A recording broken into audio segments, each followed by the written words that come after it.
The last episode of building the robot ended with a fail.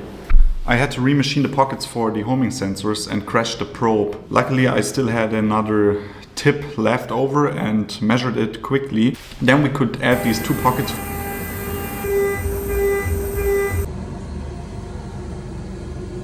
And here we have the finished upper arm. Next challenge was to assemble the biggest part of the robot, and my brother helped me here.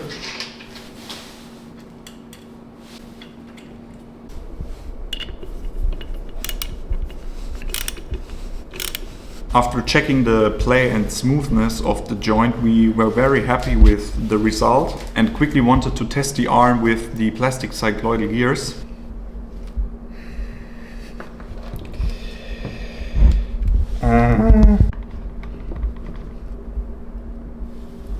By the way, here you can see 2 kilograms of metal versus $1,000 of camera lens.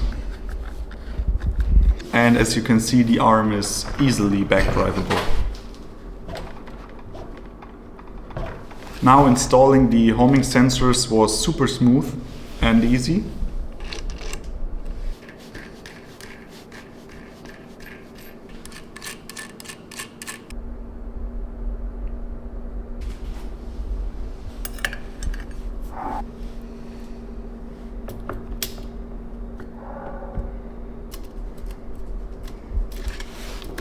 Yeah.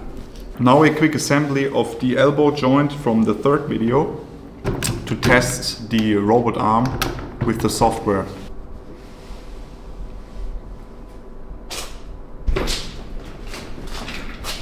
Here you can see my brother executing the first movements. We were so excited. It was a big breakthrough. Also here the jog pad with the animation of the arm. And we quickly hooked up the homing sensors to a CNC board with an octocoupler.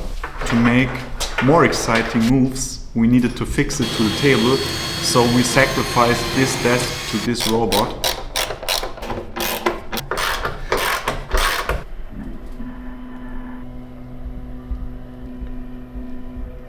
And now we will focus on machining the elbow joint from aluminum. Enjoy the chips, guys!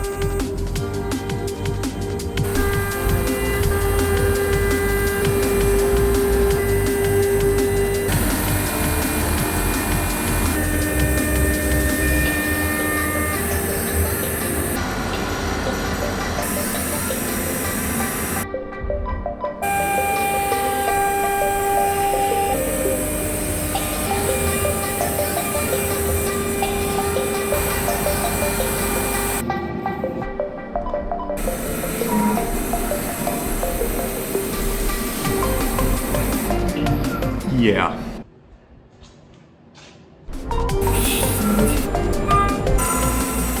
For me, one of the most satisfying things about this project is to replace the 3D prints with these beautiful CNC parts, really.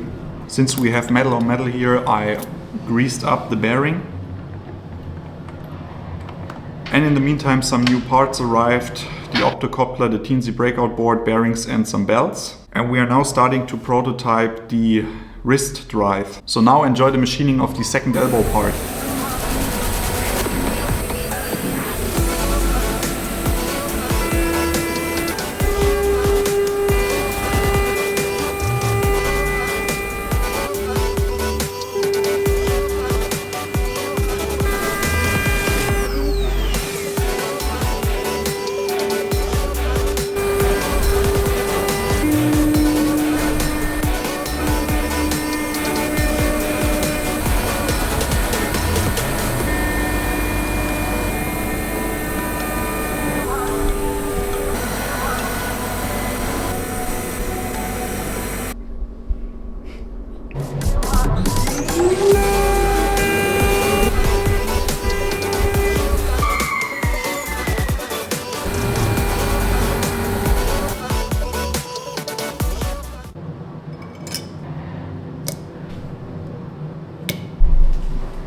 Now this was totally worth the effort. It's so rewarding putting these parts together.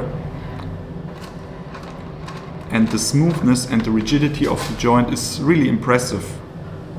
I'm excited to test this robot with some real loads. Here you can see the homing sensor for joint 4. Also the small homing sensors for the wrist arrived. So I'm not sure about the wrist design yet. This will definitely be part of the next video. If you have any feedback or comments on this build, please share it down below. It motivates me to continue sharing everything with you, and I hope to see you in the next video. Thanks.